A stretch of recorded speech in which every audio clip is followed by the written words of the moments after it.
अरे हम हैं सुरेश, खोलो तो।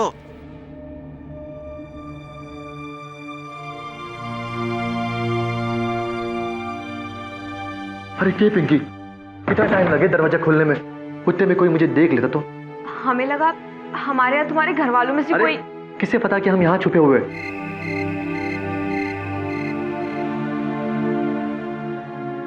माफ कीजिएगा मिसेस सुरेश प्रकाश, स्वागरात के दिन आपको समोसे की दावत से ही काम चलाना पड़ेगा जी। लेकिन शादी का तोहफा किसी शहंशाह से कम ना है जी। टडन। कितना प्यारा है जी। तुम जैसा है। और देख लेना, असली दावत भी जरूर होगी, और वो भी हम दोनों के अम्मा बाबूजी के आशीर्वाद के साथ। हमें पूरा यकीन है अम्मा बाबूजी को जरूर मना लेंगी। हाँ, लेकिन गांव वाले और पंचों को कौन मनवाएगा? वो लोग वैसे भी हमारे इस शादी के खिलाफ थे, और ऊपर से आते वक्त वो तुम्हारे बाबूजी का दोस्त है ना, उसका बेटा कपिल, उसने देख लिया यहाँ आते वक्त। क्या? कपिल? फिर तो बाबूजी को जरूर बता देगा। हमें यहाँ से फौरन निकलना होगा, अब हम यहाँ नहीं रुक सकते। लेकिन तुम बाबूजी का गुस्सा नहीं जानते हो सुरेश। उन्होंने मुझसे पहले ही कहा था कि अगर ये शादी हो गई तो हम दोनों का सर काट के खेत में गाड़ देंगे। हमें यहाँ से निकलना होगा। तो कहाँ जाए? देवकी के मामा का घर है रोहतक में। उसने मुझसे कहा था अगर कोई भी प्रॉब्लम हो जाए तो वहीं चले जाना। 10:40 की बस मिल जाएगी हमें स्टैंड से। चलो चलो।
हाँ साहब जी, ये दोनों हमारे ही गांव के छोरा छोरी हैं, सूरज प्रकाश और पिंकी प्रकाश। वही पंचायत वाला मामला निपटा दिया दिख है। अरे जितो होना ही था, बुलाओ तो इनको परिवारों को। ठीक है साहब जी।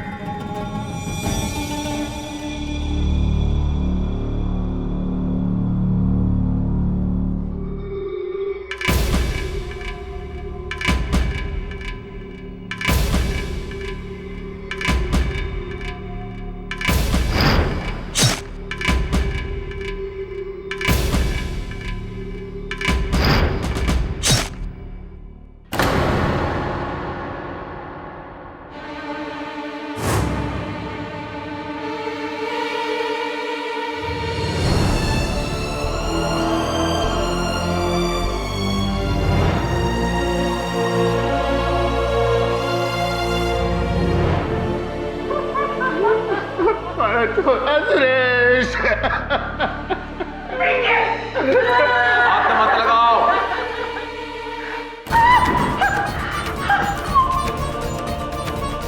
हमारे बच्चे।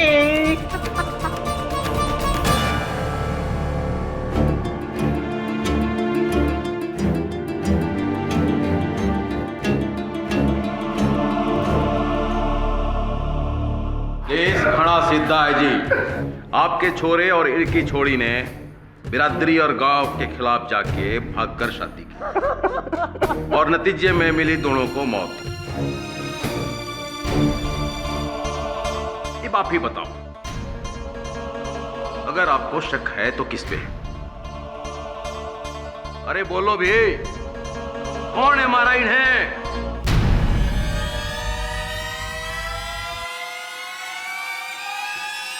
मन ने मारा है।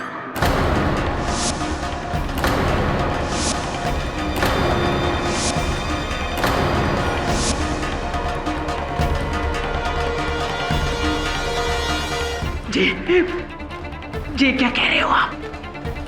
मन ने ही मारा है अपनी बेटी को और उसके आशिक को।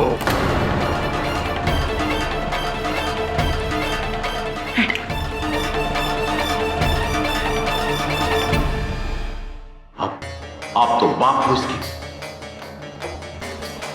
बाप बेटी का रिश्ता तो 20 साल का था, लेकिन 50 सालों से रिश्ता है हमारी जात बिरादरी से। तो बोलो बोलो, कौन सा गहरा रिश्ता हुआ? औलाद से बढ़कर है जात बिरादरी। जो मन ने करना था वो मन ने कर दिया। आप अपना करो।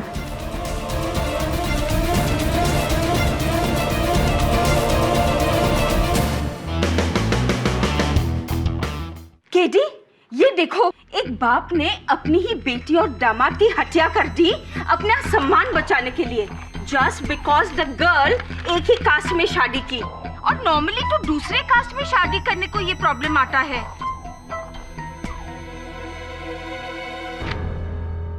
I don't believe this. Mrs Bilimoria, ये जाति भेद की समस्या नहीं है। हिंदू धर्म में ऐसी मान्यता है कि एक ही गोत्र के लोग भाई बहन होते हैं, उन दोनों के बीच विवाह नहीं हो सकता। धर्म का आदर अपनी जगह है, मैं समझता हूं, लेकिन गौरव रक्षा के लिए किसी की हत्या करना यह अधर्म है, कानूनी अपराध है। ये क्यों नहीं समझते ये लोग? ये कैसी प्रकृति है? देश एक कदम आगे लेता है तो 2 कदम पीछे। उड़ना चाहता है ये देश, लेकिन पैरों में बेड़ियां लगी हुई है। क्या होगा? कैसे तरक्की करेगी ये देश? अरे मिलने दो। रुको हमें मिलना है। सर, ये औरत बहुत जिद कर रही है आपसे मिलने के लिए।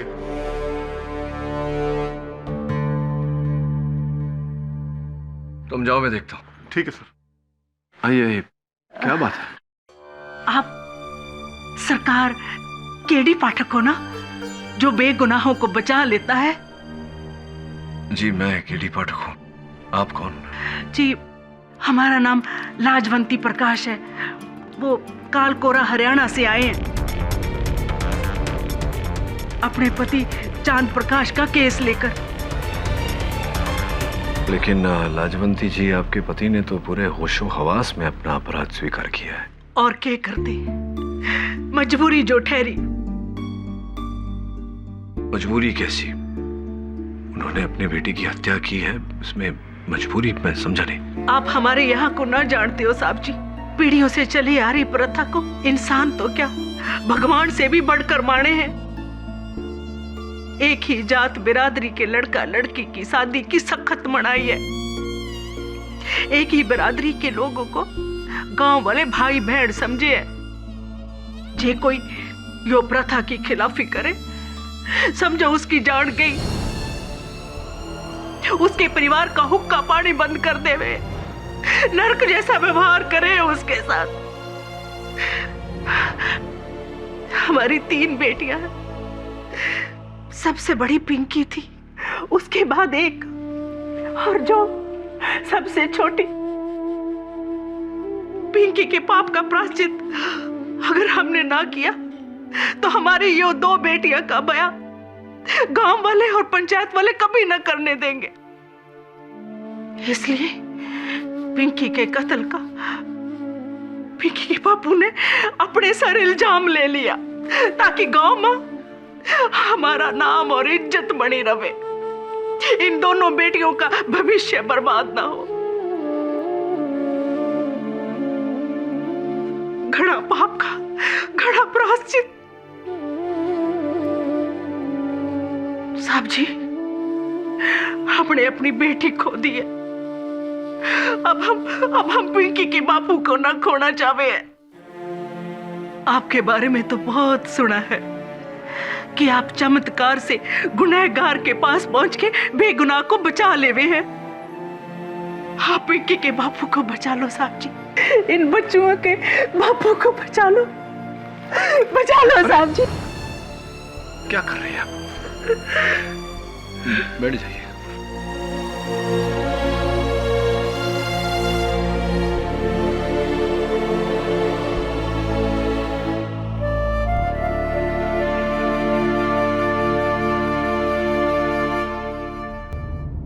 सर, हम यहाँ हरियाणा आ तो गए हैं, लेकिन आपका इस केस को लेने का डिसीजन राइट है ना? नहीं, I mean, पूरी मीडिया में और देश में ये चांद प्रकाश एक ऐसा हैवान बन के सामने आ रहा है जिसने अपनी खुद की बेटी को मारा सर, और उसके लिए बस एक ही सजा है सर, मौत। और आप उसे बचाने यहाँ हरियाणा आए हैं सर। अब तो मीडिया ने भी आपके खिलाफ लिखना शुरू कर दिया। ये देखिए। केडी पाठक का बिक गया ईमान। केडी पाठक जालिम हत्यारे को बचाने चला हरियाणा। ये न्यूज वालों को लोगों को घसीट की न्यूज बनाना ही न्यूज हो गया है। देखो, मेरा एक सीधा साधा सोच, मैं बाहर की बात सुनने से पहले अंदर की बात सुनता हूं, और मेरी अंतरात्मा ये कह रही है कि हो ना हो चांद प्रकाश ने दोष है। बाकी पहुंचेंगे तो पता चलेगा।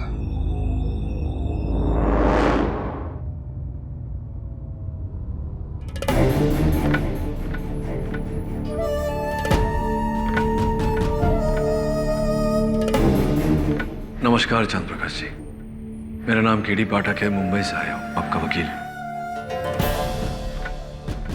इसका मतलब सच निकला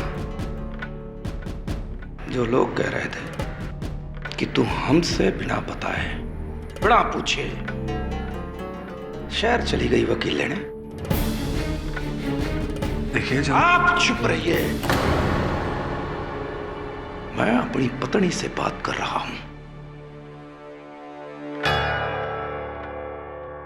तू अनपढ़ तो थी, लेकिन इतनी बेअकल होगी मने पता ना था। तूने इतना भी ना सोचा कि मने भरोसा है अपनी पंचायत पर, सिर्फ अपनी पंचायत पर, गैरों पे नहीं। अरे ये क्या जाने कि समाज के क्या संस्कार हुए, और ये क्या समझें कि क्या मर्यादा होती है। चांद प्रकाश जी, स्पष्ट है कि आप किसी के दबाव में आकर ये कर रहे हैं। मैं सिर्फ इतना कहना चाहता हूं कि आपको ऐसा करने की कोई आवश्यकता नहीं है। जो सच है उसे मैं अवश्य बाहर लाऊंगा। वही तो वकील साहब, यही तो मैं कह रहा हूं कि सच तो सामने आके रहेगा।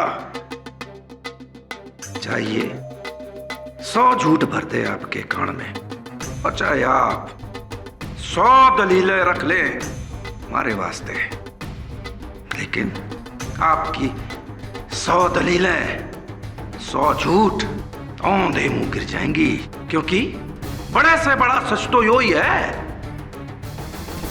कि मन ने मारा है। मन ने मारा है अपनी बेटी ने, चांद प्रकाश ने मारा है अपनी बेटी ने।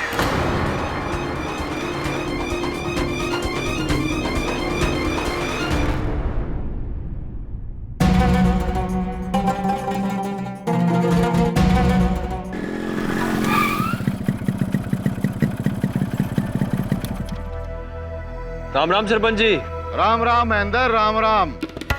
इताओ।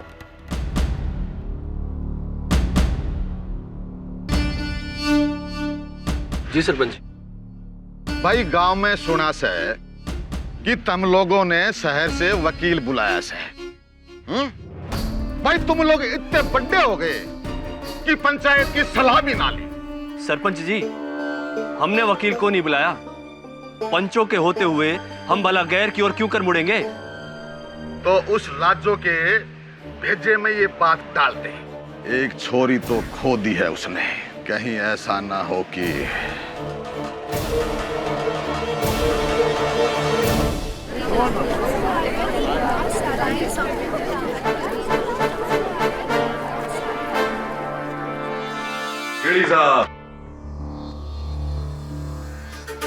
साहब, भरत सिंह भारद्वाज, पब्लिक प्रोसिक्यूटर। कभी सोचा ना था कि आप और हम एक ही अदालत में इतनी जल्दी केस लड़ेंगे। आपसे मिलकर प्रसन्नता हुई। प्रसन्नता तो हमारे को भी बहुत हुई आपसे मिलकर केडी साहब। लेकिन एक बात तो बताइए, आपका केस वेस तैयार है कि ना? हाँ, जितना है उतना है, बाकी अदालत में देखेंगे। चलो। अरे रुकिए तो। लगे से आपको समझ में ना आया कि मारे ने आपको रोका क्यों? बताते हैं।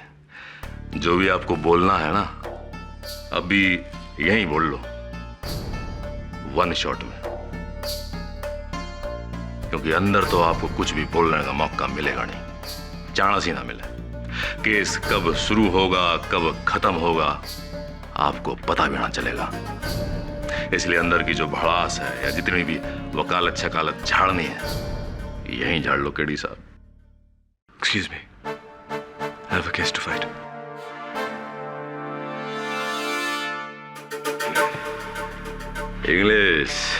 इंग्लिश बहुत सुंदर। थारे को तो थारा मौक के लिए चुप करावेगा केडी साहब, चांद प्रकाश। साहब जी, पिछले 2 सालों से मेरी बेटी पिंकी और सुरेश एक दूसरे से प्यार करने लगे थे। हम दोनों परिवारों ने उन्हें बहुत समझाया, जहां तक कि मैंने पहली बार पिंकी पर हाथ भी उठाया और जे कहा कि ये बदमाशियां छोड़ दे। कहा है कि बेटी, एक ही गोत्र में ना प्यार हो सके है और ना शादी। हमारे समाज का मानना है कि एक ही गोत्र के लोग भाई बहन हो गए, तो भाई बहन के बीच में दूसरा रिश्ता कैसे हो सके? कि हो सके? नहीं हो सके। पर उन दोनों ने हमारी बात नहीं समझी। इनके चलते भरी पंचायत में मारा सर शर्म से झुक गया 3 बार। फिर क्या था? मारा माथा ठनका, सनक गया मारा माथा। ये दिन दिखाने के लिए पैदा किया था, तो तेरा टेटू ही दबा देना चाहिए था जन्म लेने से पहले। सुना नहीं पंचों ने क्या कहा? हुक्का पानी बंद करा देंगे मारा जे सुरेश के साथ कभी दोबारा दिखी तो फिर हम भाग के शादी कर लेंगे। तो करके देख, करके बता। कसम पैदा करने वाले की, तू जहां भी होगी ढूंढ निकालूंगा और कुल्हाड़ी से तेरा सर काट के खेत में गाड़ दूंगा। निकलना मुश्किल हो गया है समाज के सामने जब से उस लड़के से इसने टाका भिड़ाया है।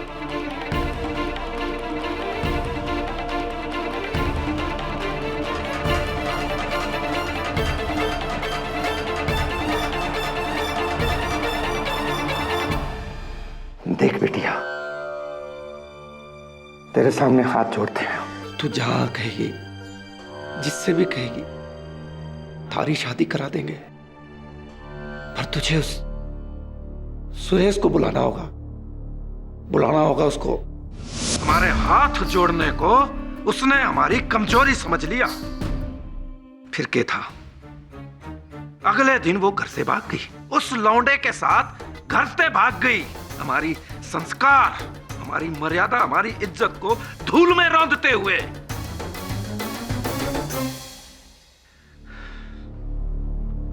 फिर 2 रातों बाद मेरे दोस्त का लड़का कपिल मारे घर आया। क्या कह रहा तू? कहां देखा उन दोनों को तूने? पास में गनौरा गांव के मार्केट में, वहां किसी तबेले के पास चारा घर में रुके हुए दोनों जी। रुकिए, कहाँ जा रहे हैं आप? ये क्या कर रहे हो आप? जो होना है होके रहेगा। नहीं, नहीं।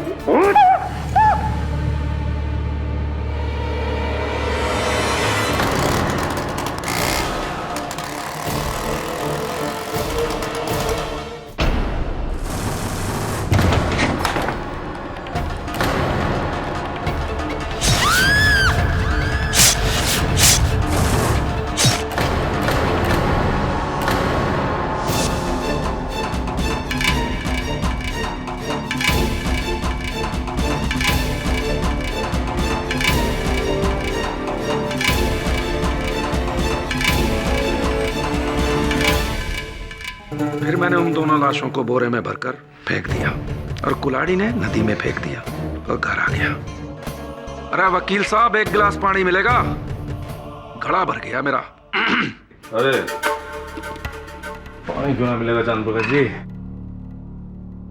गला तर करो अपना।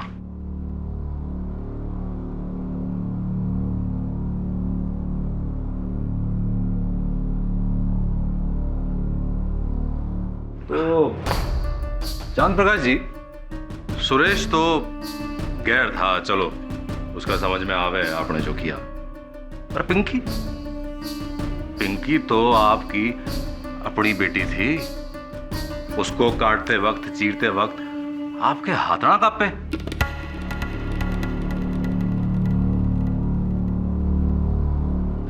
कांपे थे, पर हाथ जोड़ते समय कांपे थे। और उससे कहा था, बेटी ये अनर्थ ना कर। पर जब बेटी ने बाप की कद्र नहीं करी, तो बाप ने भी बेटी की कद्र नहीं करी।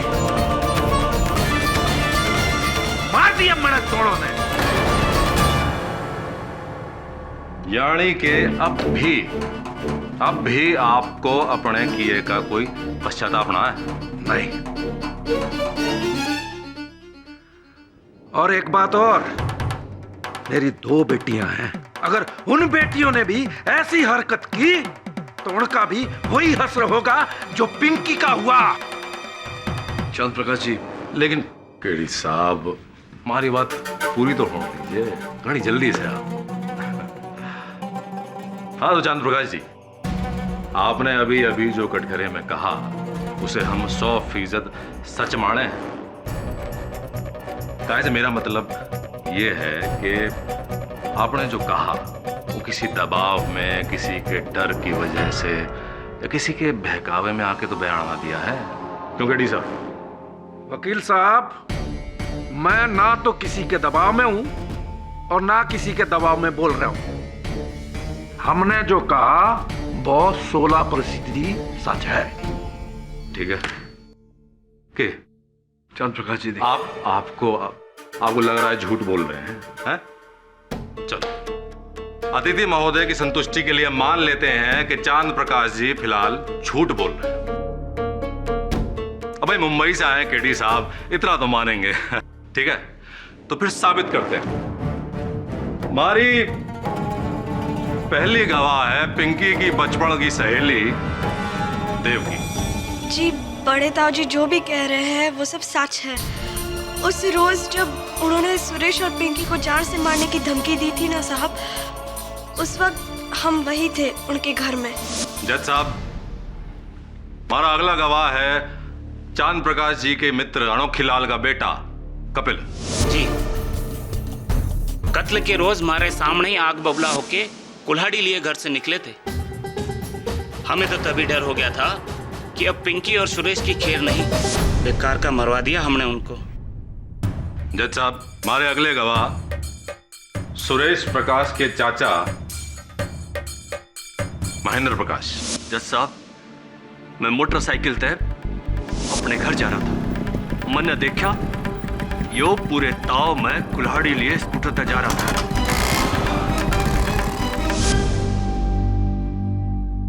गांव के सरपंच लक्ष्मण लाल जी। माई बाप प्रणाम। हमने भी यही देखा था। यो सैने चांद प्रकाश है, बड़े ही क्रोध में नोरा गांव की तरफ जा रहा था। बापू जी, चांद प्रकाश कुल्हाड़ी लेके किधर कौन चल दिया? सोनू बेटा, देख किस जा रहा है वो। ठीक से। अंकल जी, हमने बड़ी देर पीछा किया और गाणोरा के एक तबेले में रुकते देखा, और जब हम वहां पहुंचे तो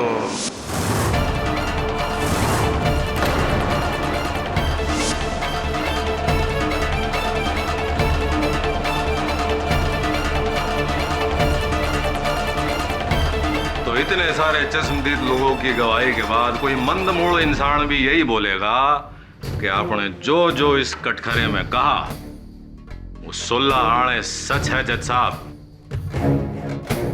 आप ही ने सुरेश और पिंकी को मारा है चांद प्रकाश जी। दत्त साहब, मैं सोनू लाल से पूछताछ करने की अनुमति चाहता हूँ। उससे पहले मैं आपसे कुछ पूछना चाहूं केडी साहब। पूछिए। आपने अब तक कितने केस लड़े हैं? कभी गिनती नहीं की। क्यों पूछ रहे हैं? सुंदर है, अति सुंदर। खैर वो जान देते हैं। ये बताइए कि आपके केसों का अंत में अंजाम क्या हुआ है? इकबाल जुर्म। इकबाल जुर्म जज साहब, इकबाल जुर्म। तो वो तो इस केस में शुरू में ही हो गया, तो फिर केस खत्म है। जज साहब, 20 लोग ये कह रहे हैं कि इस आदमी ने कत्ल किया है। उसके ऊपर ये आदमी खुद कह रहा है कि हाँ मैंने ही कत्ल किया है। तो फिर अब आप बताइए जज साहब, साबित करने को रह के गया। आपकी बातों से मैं सहमत हूं मिस्टर भारद्वाज। मिस्टर पाठक, जब मुलजिम ने अपना इकबाली जुर्म कबूल कर लिया है और उसका बयान सच्चा साबित हो गया है, तो इस केस को तोल देने का क्या फायदा?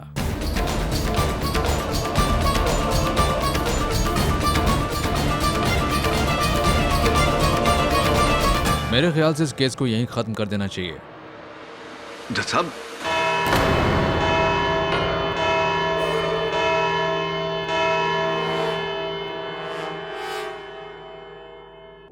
कोर्ट का फैसला इस महीने की 13 तारीख को दोपहर 3 बजे होगा। The court is adjourn. अरे अरे केडी साहब, केडी साहब, अब ये मत बोलिएगा कि हमने आपको बोलने का मौका नहीं दिया। दिया था, कोर्ट के बाहर। याद है क्या कहा था हमने? केस कब शुरू होगा कब खत्म होगा आपको पता भी ना चलेगा। क्या हुआ है वो जान देते हैं, ना पता हो तो हम बता देते हैं। केस इज ओवर केडी साहब। बहुत ही हैप्पी और सुंदर जर्नी बैक टू मुंबई। सुंदर है। ला भाई सोनू बेटे। हाँ जी बाप। चल भाई, मेहमान है, सोल वोल उड़ा लीजिए वकील। अरे वकील साहब लीजिए ना। थैंक यू वकील साहब। जी जी। तुमने सोचा होगा कि इस गांव में तुम्हारे आने से हमें बुरा लगा होगा। हाँ, सोचा तो ऐसा ही था। ना जी ना, ऐसी बात ना है। तुम तो हमारे मेहमान हो। वैसे भी आपने हमारे साथी को उसका केस लड़के बचाने की कोशिश की थी, है ना? जी जी। फिर भी आप हमारे गांव में पधारे हैं, आपका बहुत बहुत धन्यवाद। सरपंच जी, इस आओ भगत का बहुत बहुत धन्यवाद, या कहूं कि जाओ भगत का धन्यवाद। प्रश्न मेरा ये है कि आपको किसने कहा कि मैं जा रहा हूं? भाई वकील साहब, आपका इब इतने के काम, मुकदमा खत्म। वैसे भी 2 दिन बाद में फैसला आवेगा। अब ते के कराइते हैं। वैसे जो भी लिखा पढ़त होएगी ना, वो हम आपको मुंबई में पहुंचा देंगे, है ना? अब जाइए जाइए। सरपंच जी, चला जाता मैं, किंतु एक समस्या है। समस्या ये है कि मुझे अब भी ऐसा लगता है कि चांद प्रकाश जी निर्दोष है। उनकी बेटी और दामाद की हत्या किसी और ने की है। अब देखिए, ये समस्या है तो इसका समाधान तो करना पड़ेगा। जैसे ही समाधान हो जाएगा मैं चला जाऊंगा। पाठक जी, मेजबान के कहने से पहले ही अगर मेहमान चलो जावे तो उसको कहते हैं मेहमान, और कहने के बावजूद भी ना जावे उसको कहते हैं शैतान। हाँ, मैं समझ गया, पूरी तरह से समझ गया। आप लोगों के साथ इतना समय गुजारा है तो इतनी समझ तो आ ही जाएगी। वो लाजवंती जी तिजा कर रही थी, जिद कर रही थी कि होटल में मत रहो, आकर के हमारे घर में रहो कुछ दिन हमारे साथ। तो मैंने सोचा क्यों नहीं, कुछ दिन और आप लोगों के साथ रह लेंगे तो थोड़ी सीख और मिल जाएगी। फूल माला आप कृपया कर रखिए अपने पास, जब लौटेंगे तब दे देना, पैसे भी बच जाएंगे। नमस्कार।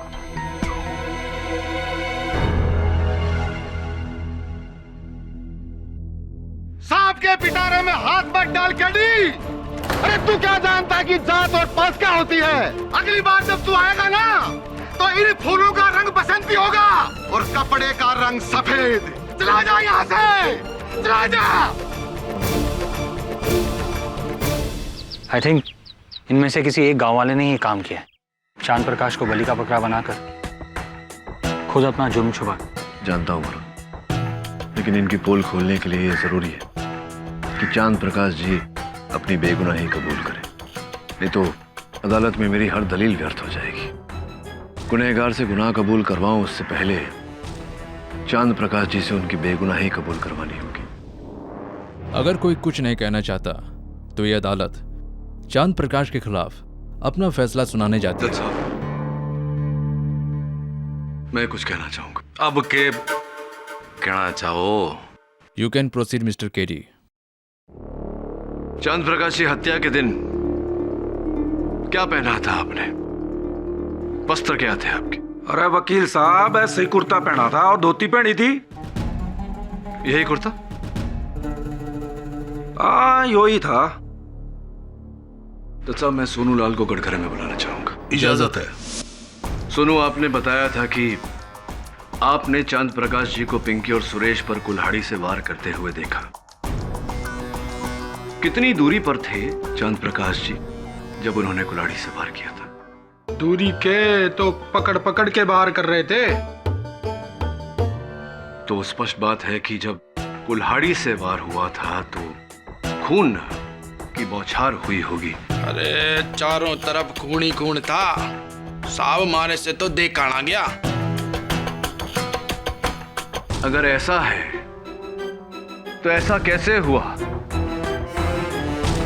इस कुर्ते पर एक भी खून का छींटा क्यों नहीं? अरे इतना अंधेरा था वहां, हमारा ध्यान आ गया कुर्ते उड़ते पे। जज साहब, ये क्या जरूरी है कि कुर्ते पे अगर खून ना है तो खून हुआ ही ना? भरद्वाज जी, उस कमरे की दीवारों तक खून के छींटे पड़े थे। ऐसा कैसे हो सकता है कि इस कुर्ते पर एक भी छींटा नहीं, बिल्कुल बेदाग है? हो सकता है चांद प्रकाश जी बताना भूल गया और बदल लिया हो। जी साहब, हम आपको बताना भूल गए कि उस रात बोरे में लाश डालने के बाद हमने कुर्ता बदल दिया था। साहब जी, गलती हो गई हमसे। आपकी पत्नी लाजवंती जी का कहना है कि आप इसी कुर्ते में घर से गए थे और इसी कुर्ते में लौटे। जज साहब, इस केस में पत्नी की गवाही ना मानी जाएगी। काहे से उसका मतलब साफ है, किसी भी तरह पति को बचाना। कुर्ते का कोड़ा छोड़िए केडी साहब, कुछ और है तो अदालत को बताइए। हत्या का शस्त्र जज साहब, वो कुल्हाड़ी जिससे पिंकी और सुरेश की हत्या हुई थी। जज साहब, वो कुल्हाड़ी। भाई बहुत सुंदर, बहुत सुंदर। वो कुल्हाड़ी नदी के तल्ले में है, जब गोताखोरों को मिलेगी तो ले आवेंगे। जज साहब, मैं कपिल को कटघरे में बुलाने की अनुमति चाहता हूँ। कपिल, जब चांद प्रकाश जी हाथों में कुल्हाड़ी लिए अपने घर से निकले तब आप वहीं उपस्थित थे? जी बिल्कुल। आपने इनके हाथों में कुल्हाड़ी देखी? जी। आप पहचान सकते हैं उस कुल्हाड़ी? जी, हमारे सामने ही तो उठाई थी। तो अदालत को बताइए कपिल जी कि इन तीनों कुल्हाड़ी में से किस प्रकार की कुल्हाड़ी इनके हाथों में थी?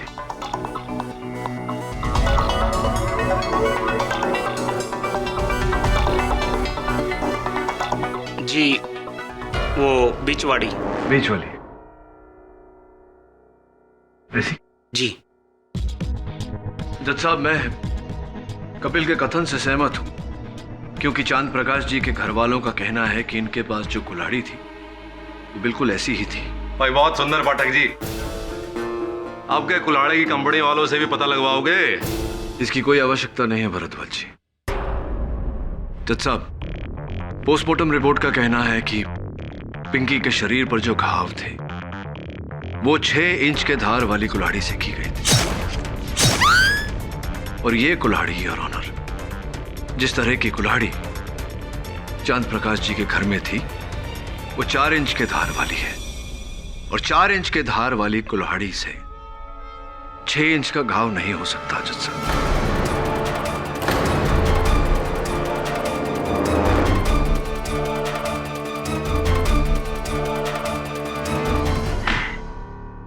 तो आपको लगता है कि 6 इंच और 4 इंच की वजह से आप इस पूरे केस को हिला देंगे? भाई बहुत सुंदर है जज साहब। किडी साहब 1 मिनट, कुल्हाड़ी थोड़ी। हाँ तो जज साहब, ये 4 इंच की धार वाली कुल्हाड़ी और ये किया मैंने वार।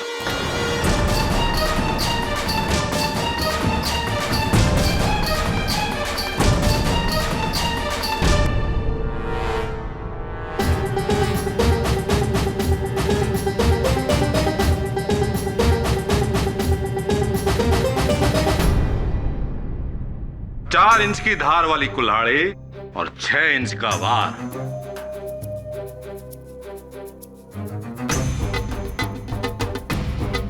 कड़ी साहब, और कुछ कहना है आपने पाठक जी? मिस्टर पाठक, कोई और सबूत? नहीं योर ऑनर, इस समय मेरे पास और कोई सबूत नहीं। अरे कड़ी साहब, कुछ सोचिए समझिए, कुछ बाकी हो तो बोल दीजिए। हैं? अभी अदालत का टाइम बाकी है, 5 मिनट है पूरे। सोचिए, आप इतने अनुभवी लॉयर, कुछ और नहीं सूझ रहा तो कोई किस्सा कहानी सुना दीजिए। हैं? हम लोगों का मनोरंजन भी हो जाएगा। क्यों भाई लोगों ने क्या कहते हो?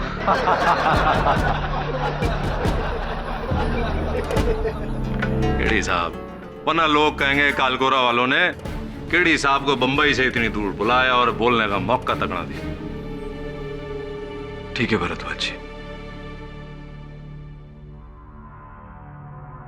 अगर आप कह रहे हैं कि अदालत समाप्त होने में अब भी 5 मिनट बाकी है, और अगर आप आग्रह कर रहे हैं कि मैं कहानी सुनाऊं, सुनाता हूं।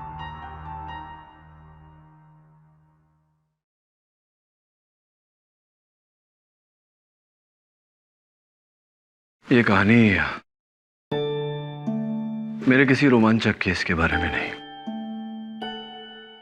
न ही किसी सनसनीखेज घटना के बारे में।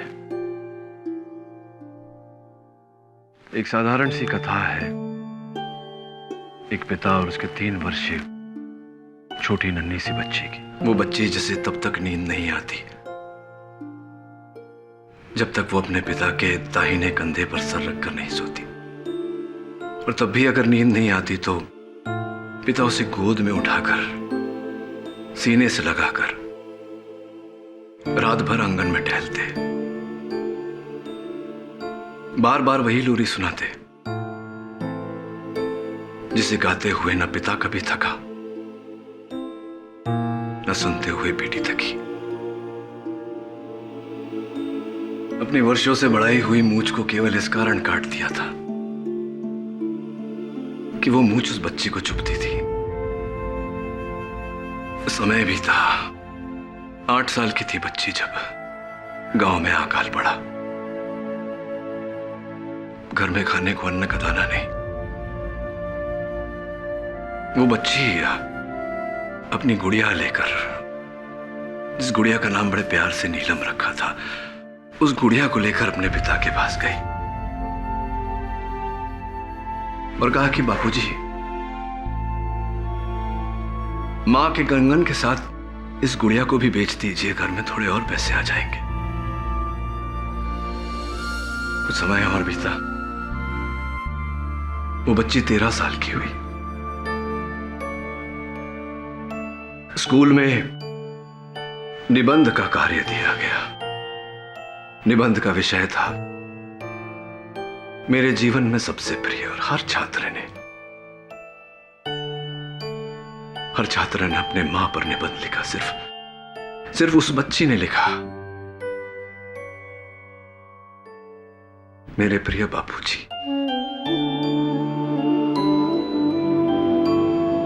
17 साल की थी वो बच्ची जब पड़ोस के मुंडेर से गिर गई और माथा फट गया। बच्ची को अपने कांधों पर उठाकर भरी धूप में दौड़ते हुए कोसों दूर अस्पताल में लेकर गए उसके पिता। डॉक्टर से बोले कि मेरे शरीर के लहू की आखिरी बूंद निकाल लो, मेरी बच्ची को बचा लो, मेरी लाडो को बचा लो। उस बच्ची के लिए उसका संसार उसके पिता थे, और पिता कभी उस बच्ची के माथे पर शिकन नहीं देख सकते थे, कभी उसकी आंखों में आंसू नहीं देख सकते थे, कभी उसके शरीर पर छोटी सी खरोंच नहीं देख सकते थे।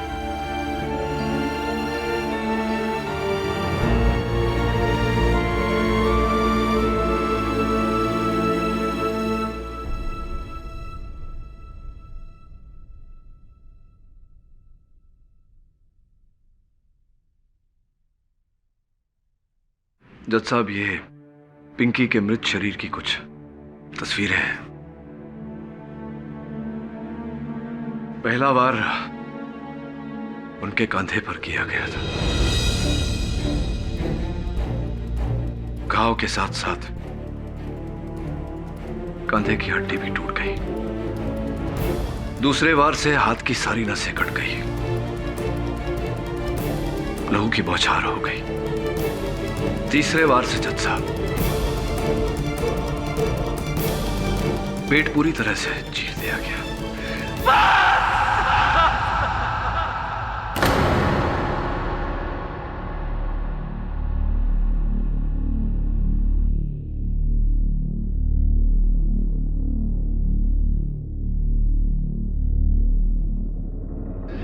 मेरी लाडो,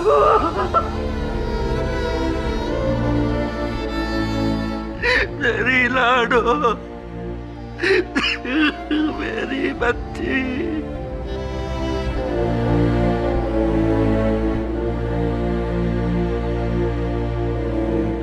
चांद प्रकाश जी, मैं ये मानने को कतई तैयार नहीं कि आप जाने अनजाने में अपनी बेटी को नुकसान पहुंचा सकते। नहीं मान सकता मैं। नहीं मारा मैंने अपनी बच्ची को।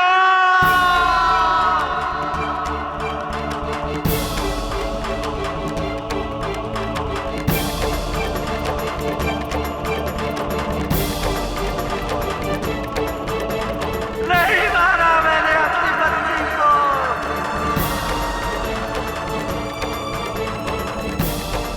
अरे मैं तो अपनी बच्ची के लिए अपनी जान को 100 बार कुर्बान कर सकता हूँ, 100 बार। काश मेरी जिंदगी की सारी उम्र उस पर लग जाती है।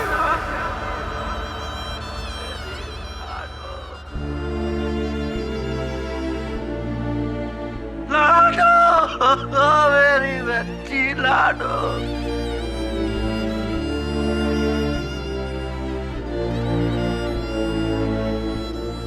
अरे अपने बापू पे भरोसा नहीं किया तूने बेटा।